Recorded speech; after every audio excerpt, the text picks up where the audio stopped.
Welcome back my dear student. आपके हमारे YouTube channel commerce A to Z में आपका स्वागत है। और आज हम लोग क्लास 12th की अकाउंटेंसी का चैप्टर पार्ट बी का रेशियो एनालिसिस के चैप्टर का शॉर्ट रिवीजन करेंगे। रेशियो एनालिसिस में हम जो भी आपके इम्पोर्टेंट रेशियो हैं, जो भी उनके क्लासिफिकेशन है, उनके टर्म्स हैं, उनके बारे में शॉर्ट रिवीजन करेंगे। तो शुरू करते हैं। Ratio analysis. रेशियो एनालिसिस एक ऐसा चैप्टर है जिसमें क्लास 12th में 3 मार्क्स के क्वेश्चन पूछे जाते हैं। और रेशियो एनालिसिस आपकी जो चैप्टर है उसमें कंपनी जो अकाउंटिंग्स की टर्मिनोलॉजी होती है, अकाउंटिंग्स के जो टर्म्स होते हैं, जैसे फर्म्स की, कंपनी के कितने एसेट है, कितनी लाइबिलिटीज है, एसेट में कितने करंट एसेट है, कितनी फिक्स लाइबिलिटीज है, कितनी लाइबिलिटीज हमारी इंटरनल है, एक्सटर्नल है, आउटसाइडर है, इन सब का एक दूसरे से कंपेरिजन के किस रेशियो के किस फॉर्म में क्या क्या हमारे पास अवेलेबल है, और इसके लिए हम लोग करते हैं रेशियो एनालिसिस। तो ratio analysis it means relation between the accounting terms. और सबसे पहले इनको 4 पार्ट्स में क्लासिफाई किया गया है। फर्स्ट को बोलते हैं प्रॉफिटेबिलिटी रेशियो। प्रॉफिटेबिलिटी रेशियो यानी कि ये रेशियो इंडिकेशन करता है कि फर्म्स की प्रॉफिट और उसके सेल्स का क्या रिलेशन है। यानी कि फर्म ने कितनी सेल्स की है तो कितने परसेंटेज की प्रॉफिट का उनका रिटर्न है। तो profitability ratio it means ratio between the profit and sales. How many percentage of the gross profit, how many percentage of the net profit. So profitability ratio further classified into 4 parts. A, gross profit ratio. Profitability ratio में first ratio हम लोग calculate करते हैं gross profit ratio. अब gross profit क्या होता है, जैसे हम लोग क्लास 11th में पढ़े हैं फाइनेंशियल स्टेटमेंट, तो फाइनेंशियल स्टेटमेंट ट्रेडिंग अकाउंट की हेल्प से हम लोग ग्रॉस प्रॉफिट निकालते हैं। हमें यहाँ पर सिर्फ ग्रॉस प्रॉफिट और सेल्स की रेशियो बतानी है। यानी कि ग्रॉस प्रॉफिट का फॉर्मूला होता है आपका gross profit into 100 upon sales. Sales की जगह पर हम लोग इसको नेट सेल भी लेते हैं। अगर सेल्स और सेल्स रिटर्न दिया हुआ है तो सेल्स में से सेल्स रिटर्न हम माइनस करके फिर नेट सेल निकालते हैं। तो ग्रॉस प्रॉफिट रेशियो का फार्मूला होता है gross profit into 100 upon sale. तो हमें सबसे पहले ये जाननी है कि सर ग्रॉस प्रॉफिट कैसे आएगी। तो ग्रॉस प्रॉफिट कैलकुलेट करने के 2 फार्मूले होते हैं।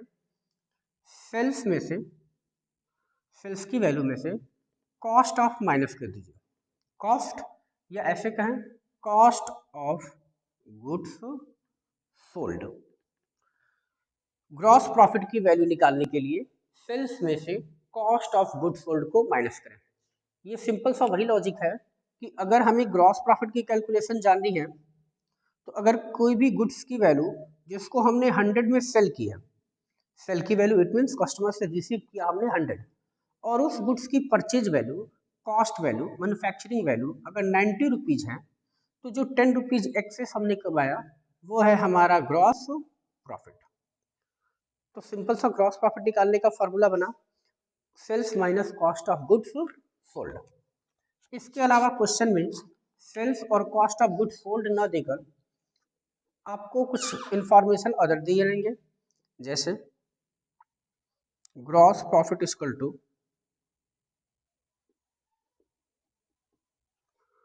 Opening stock plus purchase plus direct expense. Direct expense it means जो at the time of purchase होती है। ऐसे एक्सपेंडिचर जो परचेज के टाइम पे की जाती है उनको बोलते हैं डायरेक्ट एक्सपेंडिचर। ओपनिंग स्टॉक में प्लस होगी परचेज और डायरेक्ट एक्सपेंडिचर, और माइनस कर देंगे हम cost of goods sold. Opening stock plus purchase plus direct expenditure minus cost of goods sold, तो भी हमारी ग्रॉस प्रॉफिट आ जाएगी।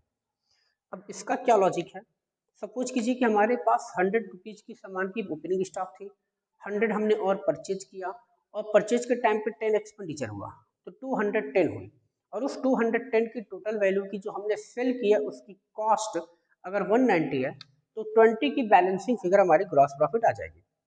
यानी कि ग्रॉस प्रॉफिट कैलकुलेट करने का दो formula, sales minus cost of goods sold, opening stock plus purchase plus direct expenditure minus cost of goods sold equal to gross profit. चलिए, तो ये हमारा ग्रॉस प्रॉफिट निकालने की फार्मूला हो गई। इसके बाद हमें सेल्स चाहिए ग्रॉस प्रॉफिट रेशियो के लिए। Gross profit into 100 upon net sale है, तो हमें नेट सेल चाहिए। Net sales is equal to sales minus sales return. यानी कि अगर हमने 1 लाख रुपए की सेल की है और 10,000 का अगर कस्टमर से रिटर्न आ गया तो जो एक्चुअल सेल हुआ 90,000 उसी को हम लोग बोलते हैं नेट सेल। तो gross profit ratio equal to gross profit into 100 upon net sale. चलिए एक एग्जांपल लेते हैं।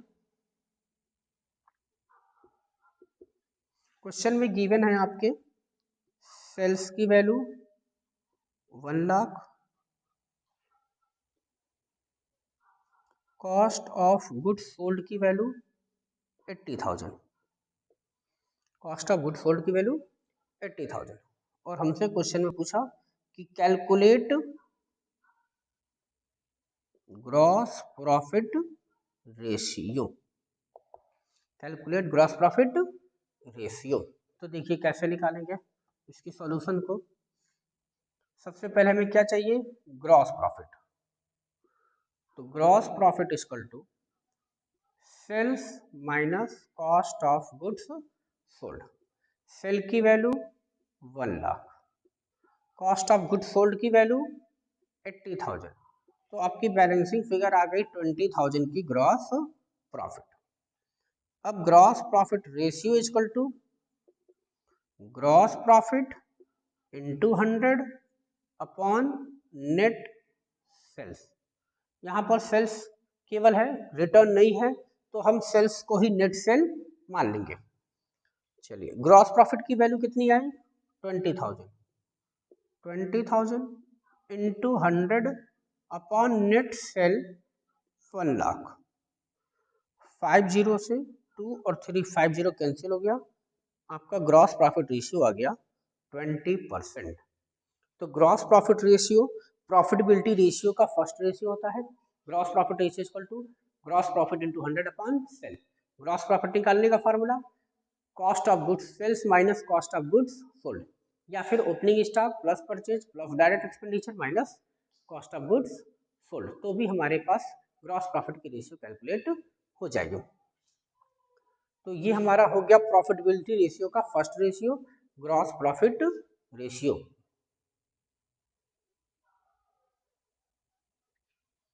चलिए बात करते हैं सेकंड रेशियो की। ग्रॉस प्रॉफिट रेशियो के बाद सेकंड रेशियो आपकी आती है net profit ratio. Net profit ratio, gross profit ratio के बाद आपका आएगा नेट प्रॉफिट रेशियो। आप चाहें तो इसका स्क्रीनशॉट ले सकते हैं ताकि आपकी क्वेश्चन एग्जांपल के साथ ये क्लियर है। अब हम इसमें करेक्शन करेंगे। ग्रॉस प्रॉफिट रेशियो की जगह पे हमें कैलकुलेट करनी है नेट प्रॉफिट रेशियो। तो देखिए बड़ा सिंपल है, ग्रॉस की जगह पे हमारी हो गई नेट, बाकी सारी चीजें same, net profit into 100 upon net cell. और ग्रॉस प्रॉफिट की जगह पर नेट प्रॉफिट जो हमारी आती है, तो हम ट्रेडिंग अकाउंट्स के बाद जो कैलकुलेट करते हैं फॉर्मेट बनाते हैं प्रॉफिट एंड लॉस अकाउंट का, तो with the help of the profit and loss account to know the net profit और net loss. Profit and loss account से हमारी नेट प्रॉफिट और नेट लॉस निकलती है। इसके अलावा हम नेट प्रॉफिट की कैलकुलेशन ऐसे भी कर सकते हैं कि हमारी जो ग्रॉस प्रॉफिट है, अगर हमारे पास ग्रॉस प्रॉफिट है, ग्रॉस प्रॉफिट, तो ग्रॉस प्रॉफिट के बाद इस ग्रॉस प्रॉफिट से माइनस कर दीजिए हैं हम लोग इनडायरेक्ट एक्सपेंस और प्लस होता है indirect income. Indirect expense plus होते हैं और indirect income plus. Net profit ratio, net profit equal to gross profit minus indirect expenditure plus indirect income. क्योंकि ग्रॉस प्रॉफिट के बाद जो प्रॉफिट एंड लॉस अकाउंट बनती है उसमें इनडायरेक्ट एक्सपेंडिचर डेबिट साइड में, इनडायरेक्ट इनकम क्रेडिट साइड में, तो हमारी नेट प्रॉफिट निकल के आ जाती है। मैक्सिमम आपके एग्जाम में ग्रॉस प्रॉफिट की फिगर या नेट प्रॉफिट की फिगर क्वेश्चन में दी रहती है और उसकी हेल्प से हम लोग profit ratio, gross profit ratio या नेट प्रॉफिट रेशियो कैलकुलेट कर लेते हैं। चलिए एक एग्जांपल लेते हैं नेट प्रॉफिट रेशियो का। सेल की value 1 lakh, cost of goods sold की वैल्यू 80,000 और क्वेश्चन में दे दिया इनडायरेक्ट एक्सपेंस 10,000, इनडायरेक्ट एक्सपेंसेस 10,000 और कैलकुलेट नेट प्रॉफिट रेशियो। तो नेट प्रॉफिट रेशियो कैलकुलेट करेंगे हम लोग कॉस्ट ऑफ गुड्स सोल्ड के बाद जो हमारी ये ग्रॉस प्रॉफिट आएगी, इस ग्रॉस प्रॉफिट से gross profit minus indirect expense plus indirect income. तो एक्सपेंस की फिगर है बट इनडायरेक्ट इनकम की फिगर नहीं है। इस 20,000 की ग्रॉस प्रॉफिट में से हम इनडायरेक्ट एक्सपेंडिचर को माइनस कर लेंगे, तो जो बैलेंसिंग फिगर बचेगा हमारा 10,000। अब ये हमारा हो गया net profit ratio formula. Net profit ratio equal to net profit into 100 upon net sale, net profit into 100 upon net sale. Net profit की वैल्यू 10,000, ये जो हमने कैलकुलेट की, और 10,000 इंटू 100 अपॉन 1 लाख, तो ये परसेंटेज अब हमारा हो गया 10%। तो ये बड़ा ही सिंपल दोनों रेशियो का रिलेशन है। Gross profit ratio equal to gross profit into 100 upon sale, net profit ratio equal to net profit into 100 upon sale. चलिए थर्ड रेशियो की बात करते हैं हम लोग। प्रॉफिटेबिलिटी रेशियो में नेट प्रॉफिट रेशियो के बाद, ग्रॉस प्रॉफिट रेशियो के बाद operating profit ratio. Third ratio हमारा है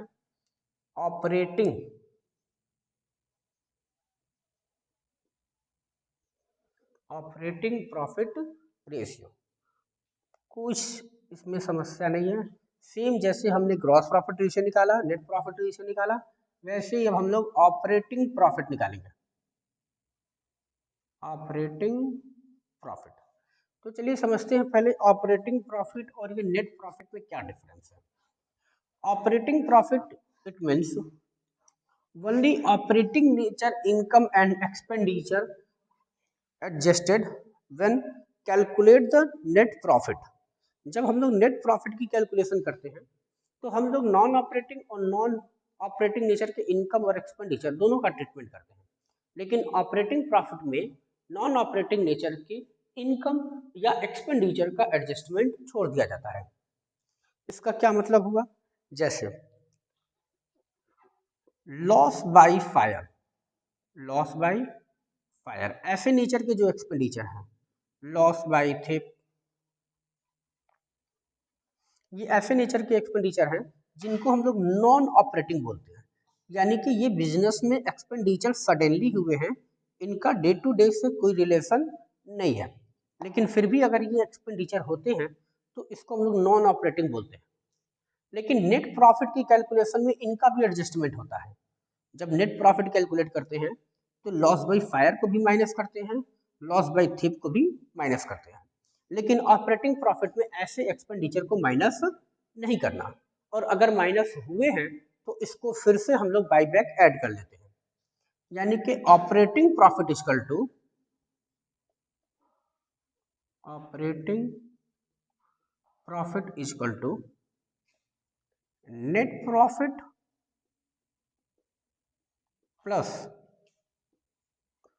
non operating expense minus non operating income. अगर कोई नॉन ऑपरेटिंग नेचर के एक्सपेंडिचर माइनस हुए हैं तो उसको हम रिवर्स बाई बैक ऐड कर लेते हैं, और अगर कोई इनकम ऐड है तो उसको माइनस कर लेते हैं। अब इनकम में क्या है, ये तो हमारी एक्सपेंडिचर है जो नॉन ऑपरेटिंग नेचर की है। इनकम में क्या होती है, जैसे कोई आपको गवर्नमेंट्स की सब्सिडी मिल जाती है, तो ये एक ऐसी इनकम है जो बिजनेस से रिलेटेड नहीं होती, इसलिए ऐसे इनकम को ऑपरेटिंग प्रॉफिट की कैलकुलेट करने के टाइम पे हम इसको माइनस कर लेते हैं।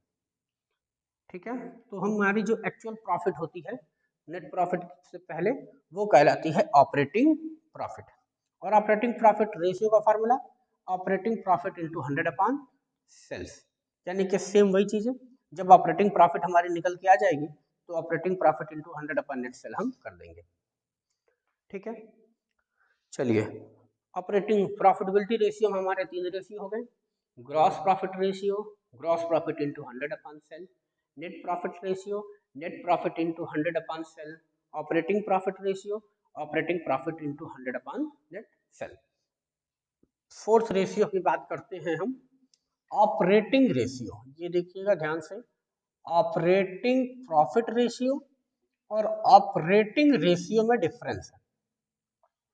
ऑपरेटिंग प्रॉफिट रेशियो और ऑपरेटिंग रेशियो। ऑपरेटिंग रेशियो क्या कहता है, जो हमारे ऑपरेटिंग नेचर से रिलेटेड खर्चे हैं उन्हीं से रिलेटेड हमको सेल्स की कैलकुलेशन करनी है। यानी कि cost of goods sold plus all operating expenses,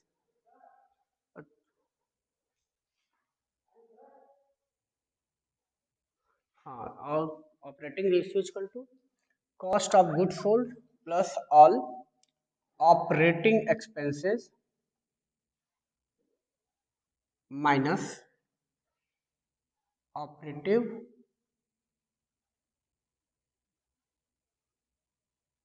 operating income. Operating ratio equal to cost of goods sold plus all operating expenses minus operating income upon net sales. यानी कि जो operating nature के expenditure होंगे और जो cost of goods sold जो operating nature की है, उसमें से ऑपरेटिंग नेचर की इनकम को माइनस करके और जो एक्चुअल में हमारी ऑपरेटिंग से रिलेटेड एक्टिविटीज होंगी उसको नेट सेल्स से डिवाइड करके हम ऑपरेटिंग रेशियो कैलकुलेट कर लेते हैं। जैसे operating ratio equal to cost of goods sold है, तो कॉस्ट ऑफ गुड्स सोल्ड यानी कि cost of goods sold equal to opening stock plus purchase minus closing stock. ये हमारी आ गई कॉस्ट ऑफ गुड्स सोल्ड। और ऑल ऑपरेटिंग नेचर के एक्सपेंडिचर के मतलब जो नॉन ऑपरेटिंग नेचर की एक्सपेंडिचर है उनको छोड़ के, या नॉन ऑपरेटिंग नेचर के इनकम को छोड़ के। और हमने बताया आपको कि नॉन ऑपरेटिंग नेचर की expenditure loss by fire, loss by thief, and non operating nature की इनकम गवर्नमेंट या गवर्नमेंट की सब्सिडी। गवर्नमेंट की सब्सिडी जो भी गवर्नमेंट से रिसीव हो रही है नॉन ऑपरेटिंग नेचर की इनकम होती है। तो हमारा कैलकुलेट हो जाता है ऑपरेटिंग रेशियो। तो रेशियो एनालिसिस में फर्स्ट टॉपिक हमारा हुआ प्रॉफिटेबिलिटी रेशियो। प्रॉफिटेबिलिटी रेशियो में 4 रेशियो, एक और रेशियो आपके छोटे से आते हैं, चलिए उसके भी बात कर लेते हैं। बहुत ही सिंपल है, cash expense ratio. Cash expense ratio ये देखिए क्या कहता है, ये कहते हैं हमको पर्टिकुलर किसी भी आइटम के एक्सपेंडिचर का सेल्स से रेशियो चाहिए। यानी कि अगर क्वेश्चन में गिवन हो कैश रेशियो के फॉर्म में सैलरी, सैलरी जो कैश में पेमेंट हुआ है, तो salary into 100 upon net sales. यानी कि प्रॉफिटेबिलिटी रेशियो में जो भी रेशियो एक्सपेंडिचर की हमको कैलकुलेट करनी होती है उसका रिलेशन हम सेल्स से करते हैं कि सेल्स की कितनी परसेंटेज एक्सपेंडिचर के फॉर्म में सैलरी का पेमेंट हुआ है। ऐसे ही कोई भी एक्सपेंडिचर के फॉर्म में एक्सपेंस का रेशियो पूछ सकता है। तो ये बड़ा ही इजी टॉपिक है और हमको ये ध्यान देना है इस एक्सपेंसेस रेशियो में कि हमें किस एक्सपेंस की रेशियो निकालनी है। अगर हमें सैलरी की निकालनी है तो सैलरी को लेंगे। अगर कोई पर्टिकुलर एक्सपेंस का दे दिया, बोला रेंट एक्सपेंस रेशियो बताइए, रेंट एक्सपेंस रेशियो, तो फिर क्वेश्चन में आपको रेंट की फिगर दी होगी। सपोज कीजिए रेंट की वैल्यू 10,000 है और आपको क्वेश्चन में सेल्स की भी वैल्यू मिलेगी 1 लाख, तो आप रेंट का एक्सेल्स से रेशियो निकाल लेंगे जो आपको सीधे सीधे दिख भी रहा होगा 10%। Rent 10,000 into 100 upon net cell 1 lakh. तो जिस भी एक्सपेंडिचर की रेशियो पूछेगी वो एक्सपेंडिचर इंटू 100 अपॉन सेल। तो हमारा रेशियो एनालिसिस में आज पहला टॉपिक हुआ। रेशियो एनालिसिस में प्रॉफिटेबिलिटी रेशियो। प्रॉफिटेबिलिटी रेशियो में 5 ratio: gross profit ratio, net profit ratio, operating profit ratio, operating ratio and cash expense ratio. Gross profit ratio is equal to gross profit into 100 upon sell. Net profit ratio is equal to net profit into 100 upon sell. Operating profit ratio is equal to operating profit into 100 upon sales. And operating ratio is equal to cost of goods sold plus all operating expenses minus all operating income upon net sell. और cash expense ratio, जिस भी expense का ratio पूछेगा, expense into 100 upon net cell. और ऐसे हमारी profitability ratio के 5 ratio complete हो जाते हैं. और नेक्स्ट वीडियो में ऐसे ही हम लोग प्रॉफिटेबिलिटी के बाद एक्टिविटी रेशियो, लिक्विडिटी रेशियो और इन्वेंट्री रेशियो, जो भी रेशियो के 4 पार्ट्स हैं, उनको हम लोग एक एक पार्ट करके रिवाइज कर लेंगे. Okay, thank you.